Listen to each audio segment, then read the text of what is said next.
While everyone focuses on the American equity markets, a troubling situation is developing across the Atlantic in the world's third largest economy, Europe. Quietly, the economic situation has turned for the worst as rising inflation, an energy crisis, riots in the streets, and violent war have turned the once stable continent into a teetering mess on the brink of collapse. In today's video, we examine some troubling details regarding the European Union and look into a wild situation that may push many of its members to the brink. We start with the obvious. Inflation levels throughout Europe are getting dangerously high. This is especially true in some of the less developed southern and eastern states. For example, Lithuania, Estonia, Latvia, Poland, Romania, and the Czech Republic have all reported an official inflation rate above 15%, some even above 20%. At rates like this, it would take less than 4 years for prices to double, and given Europe's history, these periods of economic instability are usually met with a rise in violence, rapid political changes, and even revolution. But all of this inflation talk pales in comparison to what is happening with energy. A massive ticking time bomb has now been engaged, and if not disarmed by the winter, Europe will face its worst crises since World War II. As you have likely heard, the Europeans rely heavily on oil and gas coming from this guy, and now that this once great friendship has turned sour, this guy is threatening to turn off the taps, feeding the third largest economy on Earth. While talks of banning Russian oil and gas have circulated for months now, they have been nothing more than threats and posturing. Putin continues to pump towards the west, and although flows have diminished, they have nonetheless continued. However, starting this month,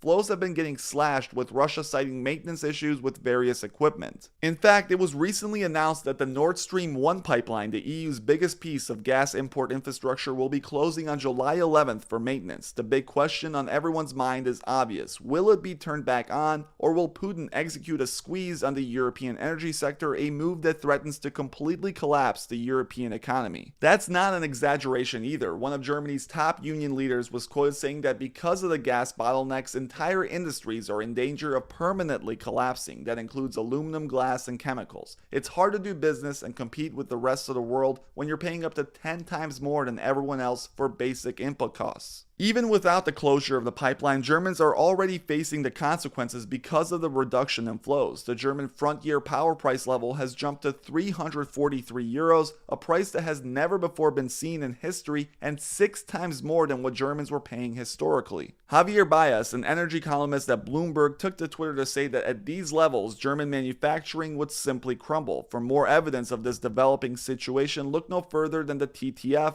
an index that measures natural gas prices in Europe. The chart is absolutely breathtaking, with nat gas going essentially parabolic, trading more like a meme stock and less like a commodity, approaching numbers that were previously thought to be impossible to hit. As of the making of this video, the index is at 174 and rapidly climbing. Pre-pandemic, the level was at 13, which means that Europeans are now paying 13 times more for natural gas than what they were getting pre-pandemic and pre-invasion. To put it into perspective, think about this. The average natural gas bill in America per month is $56. Now imagine suddenly paying $700 just to keep warm. This doesn't even factor into reality that so much of the world's industrial output is reliant on natural gas. For example, gas is the essential ingredient required to produce fertilizer, and with costs skyrocketing, this market behavior eventually flows down to consumers and causes massive spikes in food costs. Some companies are already taking measures to save. In July, Vonovia, Germany's largest housing group, began to throttle its tenants' heating at night to save gas. It's really not surprising that as the situation continues to worsen, we are seeing more and more violent protests break out. In Italy, taxi drivers started a massive strike, which ended with an attempt to break into parliament. In the Netherlands, police officers fired shots at Dutch farmers who were enacting a nationwide blockade, blocking off roads, surrounding distribution centers, and causing mayhem throughout the supply chain. Supermarket shelves saw rapid depletion as the situation continued to worsen. The next day, Italian farmers were next, following in the footsteps of the Dutch. But besides the war and other rapidly increasing geopolitical risks on its borders, there is another major problem brewing. But before we get into it, please take a moment to hit that like and subscribe button if you're enjoying the content thus far. But the problem I was referencing is the Italian bond crises. Now, discussing bonds on this channel doesn't really make for great content, so I'll keep this as short and simple as possible. But it is extremely important to have a slight idea of what is going on in this specific case. You see, many believe that the next crisis lurking in the muddy waters of this wild bear market is here, in the Italian bond market. You see, Italy has has a debt to GDP ratio of 150%, significantly worse than the US, which is currently at 100% and already considered a top-notch money printing abuser by most of the world. In simple terms, Italy loves to borrow money from investors to finance their wild spending habits, and in order to do so, they issue bonds for which they take in euros. Now, moving away from the technical specifics and simplifying this into one easy to understand graph, you get this: the Italy-Germany 10-year bond spread. This shows the difference in yield between the German 10-year bond and the Italian 10-year bond. Remember, these two countries use the same currency, the euro, so in effect, this graph shows how much risk there is in the Italian markets. I'm simplifying, but at its core, that's the basic premise. When this spread grows wide, everyone panics. We saw this earlier in the month when the spread got to 2.52%. It wasn't long before the ECB called for an emergency meeting to help ease the pain and implement measures to stabilize this difference. You can already see politicians in the rest of the union move to push away Italian problems. The Dutch premier recently came out and openly said that it's up to Italy to address its massive debt problem. And these comments serve as just another piece of evidence that the EU is breaking at its seams. As countries go down and economies go under, the union will come under significant pressure, where finding the political will to help depressed countries in the south and east will grow more and more difficult, both politically and economically.